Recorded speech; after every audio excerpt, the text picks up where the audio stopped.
আসসালামু আলাইকুম, welcome back to my YouTube channel. তো আশা করি সবাই ভালো আছেন। আজকে আবার নতুন একটা রেসিপি নিয়ে চলে আসলাম। তো আজকে আম্মু পুঁই শাক দিয়ে চিংড়ি মাছ দিয়ে রান্না করবে, সাথে আলু আছে। তো চলেন কিভাবে রান্না করে তো ভিডিওটা আপনাদের সাথে শেয়ার করি। তো এই যে আম্মু প্রথমেই পাতিলা বসায় দিল, গরম পানি দিয়ে পানি দিয়ে দিল। পাতিলাতে একটু তেল ছিল, এটার জন্য পানি দেওয়ার কারণে এরকম হয়ে গেছে। যে এখন চিংড়ি মাছগুলো প্রথমে দিয়ে দিতেছে।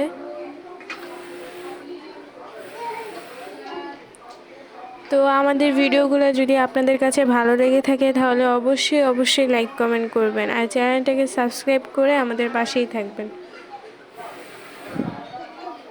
হলুদের গুঁড়া দিয়ে দিল।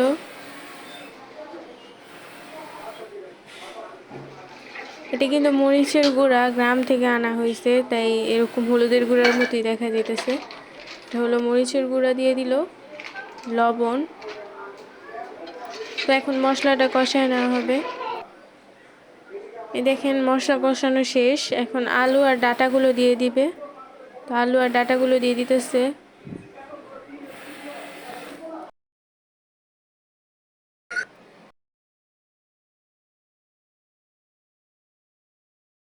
তো এখন নাড়াচাড়া করে নিতেছি।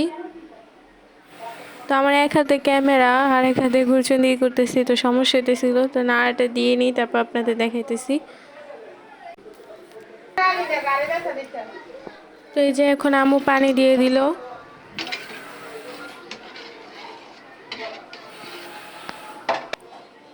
এই দেখেন কতক্ষণ জাল দিয়ে রাখার পর এখন শাকগুলো দিয়ে দিতেছে।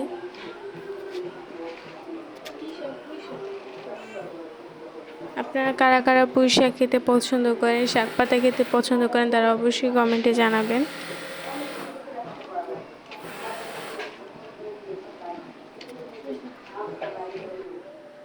তো এই যে রান্না প্রায় শেষের দিকে, এখন শাকটা বাগার দেওয়া হবে।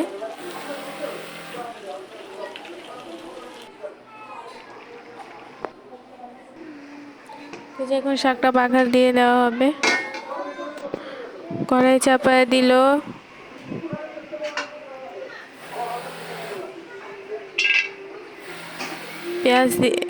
রসুন দিয়ে দিল।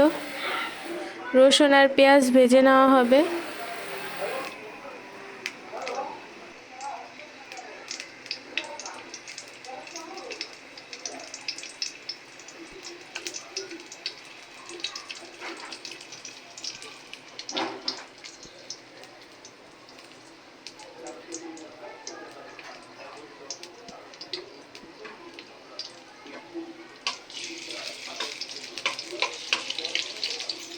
Sabe dar, ele quer só.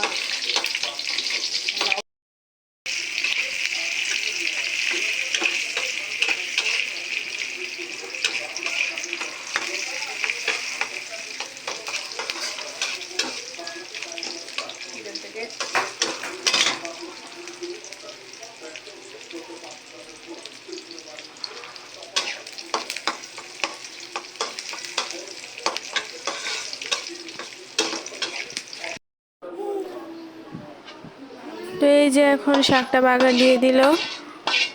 তো কেমন হয়েছে রান্নাটা অবশ্যই জানাবেন। আর সবাই ভালো থাকবেন, সুস্থ থাকবেন। আল্লাহ হাফেজ।